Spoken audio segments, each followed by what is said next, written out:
Dalam lembaran tua naskah Babat Dermayu, terdapat catatan sejarah yang memuat peristiwa besar nan genting, yakni peperangan antara Kuningan dan Sumedang, dua kekuatan lokal yang berseteru di tanah Pasundan. Namun dalam pusaran konflik tersebut, muncul nama Indramayu, atau Dermayu dalam istilah lama, sebagai tokoh penentu yang mengubah arah sejarah. Kala itu, Sumedang Larang sedang dalam posisi terdesak. Gempuran dari pasukan Kuningan, yang kala itu bersekutu dengan kekuatan besar dari Galuh, wilayah yang kini dikenal sebagai Ciamis, membuat Sumedang goyah. Tekanan demi tekanan datang silih berganti, bukan hanya dari kekuatan manusia, namun juga dari kekuatan-kekuatan gaib. Dikisahkan bahwa Kuningan dan Galuh tak hanya mengandalkan pasukan dunia nyata, melainkan juga memanggil bala tentara dari alam tak kasat mata, pasukan dedemit, makhluk halus yang digunakan sebagai alat penghancur. Pasukan dedemit ini menyerang tanpa bisa dilihat, menimbulkan kekacauan di tengah barisan Sumedang.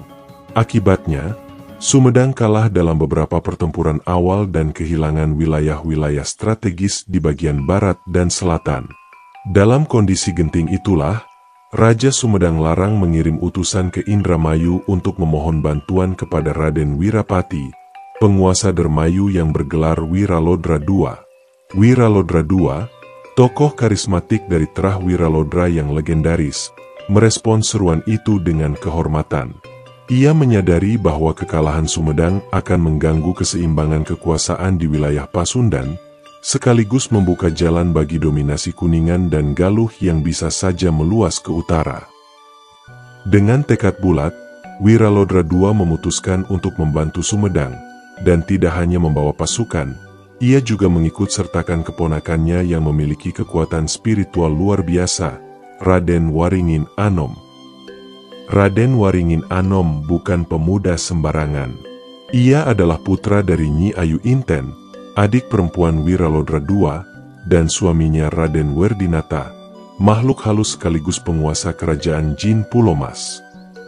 Karena darah ibunya manusia dan ayahnya dari bangsa lelepah, Jin, Waringin Anom tumbuh sebagai sosok setengah manusia, setengah makhluk gaib, berbakat dalam ilmu kasat mata, pengendali kekuatan alam halus, dan ahli dalam ilmu pangabaran, spiritual pelindung. Kehadiran Waringin Anom menjadi titik balik dalam konflik.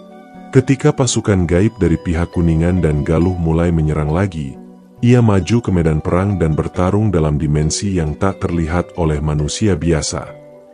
Ia memimpin pertempuran melawan para dedemit, mengikat mereka dalam mantra dan mengurung roh-roh jahat itu dalam pusaka yang dibawanya dari kerajaan Pulomas.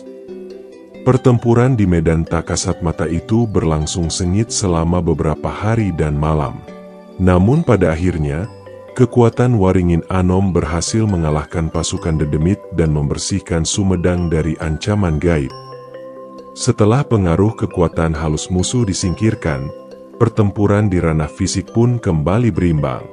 Dalam beberapa pekan kemudian, pasukan gabungan Sumedang dan Indramayu berhasil memukul mundur pasukan Kuningan dan Galuh hingga keluar dari wilayah Sumedang.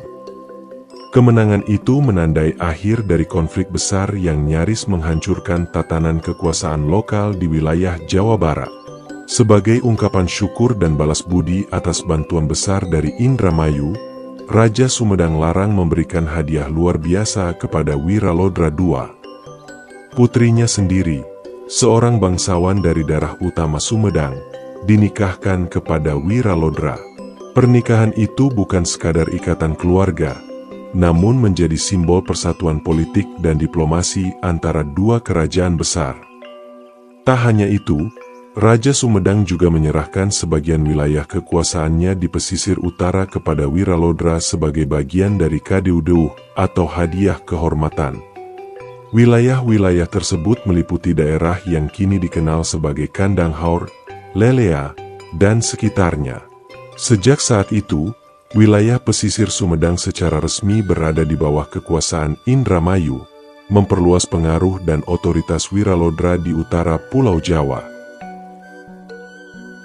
Peristiwa itu menjadi salah satu tonggak penting dalam sejarah lokal Tatar Sunda. Bukan hanya kisah peperangan, melainkan pula tentang diplomasi, kekuatan gaib, dan hubungan antar wilayah yang dibentuk lewat perang, cinta, dan darah bangsawan. Naskah Babat Dermayu mengabadikan kisah ini sebagai salah satu contoh agung dari bagaimana sejarah tidak hanya ditentukan oleh senjata, tapi juga oleh strategi, kesetiaan, dan keberanian tokoh-tokoh luar biasa yang mewarnai masa silam tanah Jawa.